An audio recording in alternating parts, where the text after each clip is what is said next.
எத்தனையோ வீடியோவை ஸ்வைப் பண்ணிட்டு போவீங்க. இந்த வீடியோவை ஒரு 5 நிமிஷம் கழிக்கிறேன்.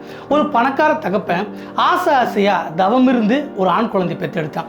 அந்த பிள்ளையை பெற்றெடுக்கிறதுக்கு முன்னாடியே அந்த பிள்ளை பூமியில் வளர்றதுக்கு என்னென்னலாம் தேவையோ அத்தனை ஆஸ்தியும் சேர்த்து வச்சுருந்தான். அதுக்கு தேவையான காரு, பங்களா, சொத்து, பத்து, நகை, நட்டுன்னு அத்தனையும் சேர்த்து வச்சுருந்த தகப்பன் அந்த குழந்தைக்கு ஆசையாக ஒரு ஆடி காரும் வாங்கி வச்சுருந்தான். அந்த பிள்ளைக்கு சரியாக 6 வயசு ஆகும்போது பள்ளிக்கூடத்துக்கு கூட்டிகிட்டு போய் சேர்த்த அந்த தகப்பன் தினமும் அதே காரில் தான் ஸ்கூல் கூட்டிகிட்டு போயிட்டு ரிட்டர்ன் கூட்டிகிட்டு வருவான். அந்த பிள்ளைக்கு சரியாக 8 வயது இருந்தது. ஒரு நாள் அந்த ஆடிக்காரோட டயர் பஞ்சர் ஆகும்போது ஆப்போசிட்டில் உட்காந்து அந்த அப்பா அதை சரி பண்ணிட்டு இருந்தார்.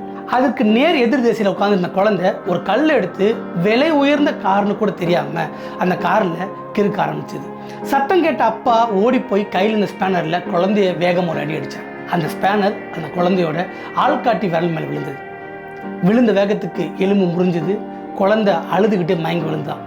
பதப்பதப்போட தூக்கிட்டு போன அப்பா ஹாஸ்பிட்டலுக்குள்ள இந்த பிள்ளையோட விரலை எப்படியாவது காப்பாற்றுங்க அப்படின்னு சொல்லி ஹாஸ்பிட்டலில் டாக்டர்கிட்ட கொடுத்தார்.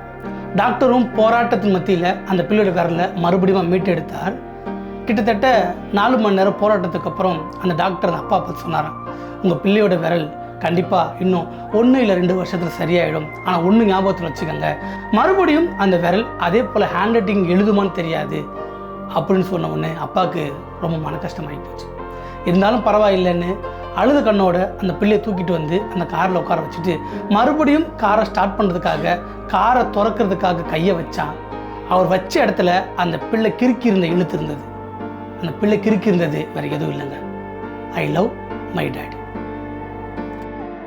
உங்கள் வீட்லேயும் இது போல் ஒரு குழந்தை இருந்ததுன்னா அதை அடிக்கிறதுக்கு முன்னாடி 5 நிமிஷம் யோசிங்களேன்.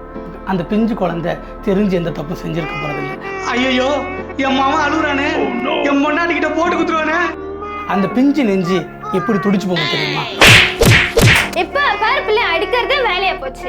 பேசுறான் பேச்சு. இன்னொரு முறை வீடியோ பண்ண மொத்த வாங்குவேன். இந்த வீடியோ பிடிச்சிருந்தா லைக் பண்ணுங்க, ஷேர் பண்ணுங்க, உங்க ஃப்ரெண்ட்ஸ்க்கு கமெண்ட் பண்ணுங்க, சப்ஸ்கிரைப் பண்ணுங்க.